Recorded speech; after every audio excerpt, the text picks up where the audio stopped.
Hey guys welcome back to my channel. तो आमी चले एसेছি একটা নিউ ভিডিও নিয়ে। আজকে আমি আমার চ্যানেলে আর্টের চ্যানেলে একটা ব্লগ পোস্ট করব, মানে একটা ব্লগ বানাতে চলেছি।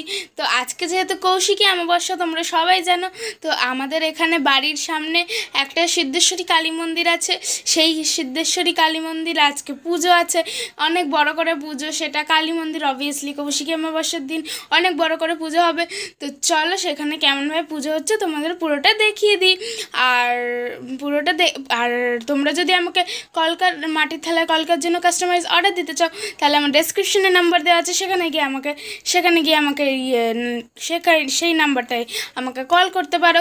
এবং তোমরা যদি তোমাদের আর্ট ওয়ার্কস আমার সঙ্গে শেয়ার করতে চাও তাহলে চলে যাও আমার ইনস্টাগ্রাম অ্যাকাউন্টের নাম হলো গোপাল দাস।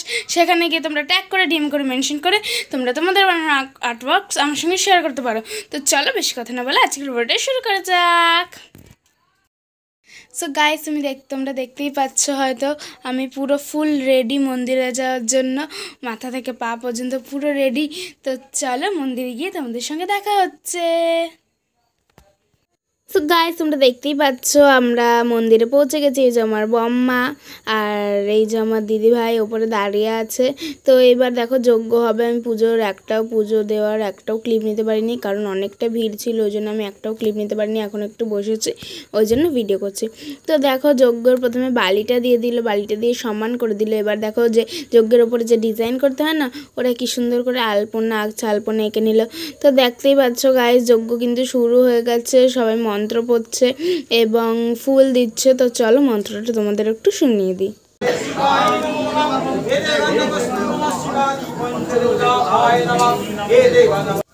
সো গাইস তোমরা দেখতেই পারলে কত ভালো জোরে জোরে মন্ত্র পড়ছে। আমার কিন্তু মন্ত্রগুলো শুনতে খুব ভালো লাগে। তো দেখো গাইস কতটা ভিড় হয়েছে, আমারও তো এই ভিড়ের জন্যই তোমাদের সঙ্গে আমি ভিডিওটা শেয়ার করতে পারিনি। তো দেখো যজ্ঞ শুরু হয়েছে এবং শুরু হয়ে গেছে, মানে যজ্ঞ এক্ষুনি শুরু হবে। এই যে সবাই কাঠিতে আগুন নিচ্ছে মোমবাতি থেকে। তো ওনারা এখন যজ্ঞের যে কাঠটা আছে না, ওটার মধ্যে আগুন দেবে। তো সবাই কত জোরে জোরে উলি দিল, শুনলে তো তোমরা। আমার না এগুলো খুব ভালো লাগে, ওই জন্য আমি সব সময় সব পুজোতে যাই, মা হোক বম্মা হোক সবার সঙ্গে যাই সব পুজোতে। তো দেখো গাইজ এখন যজ্ঞের আগুনটা দিয়ে দিল ওর মধ্যে পাটকাঠি দিয়ে। তো তোমাদের পুরো যজ্ঞটা তোমাদের সঙ্গে আমি শেয়ার করি। তোমরা কিন্তু দেখো যজ্ঞটা আগুনটা কত ওপর পর্যন্ত যায়। তো গাইজ তোমরা নিশ্চয়ই শুনতেই পাচ্ছ এখানে ঠাকুর মশাইরা ওনারা অনেক জোরে জোরে মন্ত্র পড়ছে এবং পুরো যজ্ঞে আগুন দিল।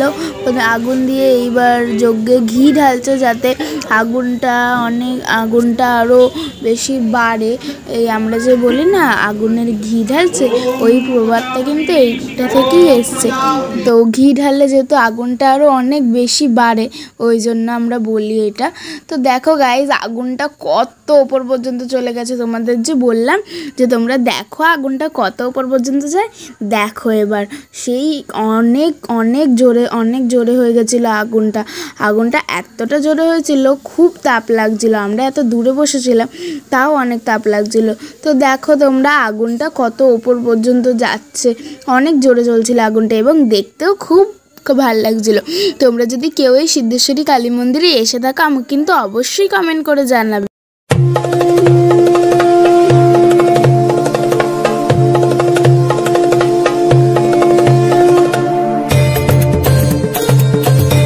তো গাইস দেখো এইটা হচ্ছে যেখানে যজ্ঞটা হচ্ছিল সেইখানে ছাদটা, আর এই যে এখানে আগুনটা। তো তোমরা নিশ্চয়ই আন্দাজ করতেই পেরেছো যে উঁচু পর্যন্ত গেছে আগুনটা এবং যজ্ঞটা কিন্তু দেখতে খুবই ভালো লাগছিল এবং অনেক আলো মানে আগুন জ্বালালে যতটা আলো হয় তার চেয়ে অনেক 10 গুণ বেশি আলো হয়েছিল।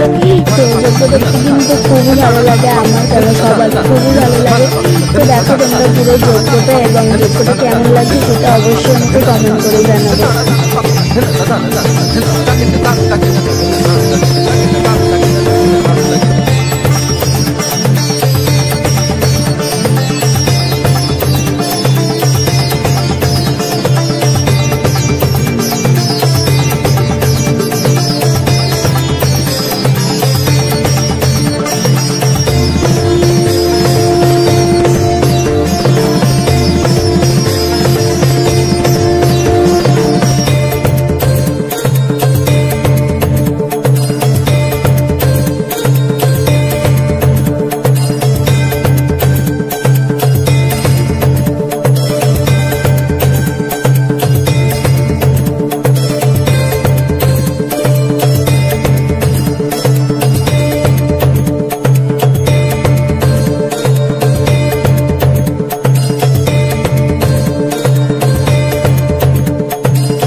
তো গাইস তোমরা নিশ্চয়ই দেখতে পাচ্ছ এখানে কত ফল, আর এইখানে কিন্তু এই ফলের মানে এখানে দেখো আরও ভিড় কত বেড়ে গেছে। আর আমি কিন্তু এই ফল পর্যন্ত ক্লিপ নিয়েই আমরা বাড়ি চলে এসেছিলাম, কারণ আমার মানে একটু শরীরটা খারাপ লাগছিল, ওই জন্য আমরা সবাই বাড়ি চলে এসেছিলাম। তো তোমাদের বলে দিই এখন এই ফলগুলো হচ্ছে আমরা যারা এসছে তারা যজ্ঞে দিচ্ছে। তো এই ফলটা সবাইকে একটা একটা করে গোটা গোটা করে প্রসাদ হিসেবে দেওয়া হবে, এমন কিন্তু নিয়ম নেই যে যার ফল সেই পাবে, এটা কিন্তু যার ভাগ্যে যেটা পড়বে তাকে সেটা নিয়ে খুশি থাকতে হবে।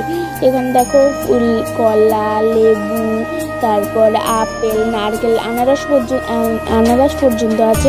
তো সব ফল মোটামুটি এখানে আছে। তো দেখো ভিড়ও কতটা বেড়ে গেছে, এখানে কিন্তু যারা যারা আছে সবাইকে একটা করে গোটা গোটা করে ফল দেওয়া হবে। তো দিদিভাই এখন ফল আর দুধ দিতে গেছে, যেহেতু দুধ দিয়ে লাস্টে যজ্ঞের আগুনটা পুরোপুরিভাবে নেমানো হবে। তো এরপরে ফল এবং দুধ দিয়ে আমরা আর এখানে থাকিনি, আমরা একটু বাইরে গেছিলাম, গিয়ে ওখানে যেহেতু নিরামিষ ফুচকা এসেছিলো, তো আমরা একটু ফুচকা খেয়ে ঘুমিয়ে নিয়ে বাড়ি চলে এসেছি। তো আজকের মতো ব্লগটা এত। গাইস তোমরা দেখতেই পাচ্ছ আমরা মন্দির থেকে চলে এসেছি, সিদ্ধেশ্বরী কালী মন্দির থেকে, এবং আমি পুরো এসে হাত পা ধুয়ে ফ্রেশ হয়ে গেছি, কারণ আজকে কৌশিকী অমাবস্যা ছিল, ওই জন্য ওখান থেকে এসে আমি পুরো হাত পা ধুয়ে ফ্রেশ হয়ে গেছি। তো আজকের ভিডিও, আর তোমরা যদি আমাকে কলকা আর্টের জন্য মাটির থালায় কলকার জন্য কাস্টমাইজ অর্ডার দিতে চাও তাহলে আমাকে কল করতে পারো, ডিসক্রিপশনে যে নাম্বারটা আছে ওই নাম্বারটায়। আর তোমরা যদি তোমাদের বানানো আর্টওয়ার্কস আমার সঙ্গে শেয়ার করতে চাও তাহলে চলে যাও আমার ইনস্টাগ্রাম অ্যাকাউন্টের নাম হলো গোপাল দাস। সেই অ্যাকাউন্টে গিয়ে তোমরা ট্যাগ করে ডিএম করে মেনশন করে তোমরা তোমাদের বানানো আর্টওয়ার্কস আমার সঙ্গে শেয়ার করতে পারো। তো আজকের ভিডিওটা এতটাই, আজকের মতো টাটা। আর এই ভিডিওটা ভালো লাগলে লাইক, শেয়ার অ্যান্ড আমাদের চ্যানেল নতুন হয়ে থাকলে সাবস্ক্রাইব করে দিও। Bye, thanks for watching.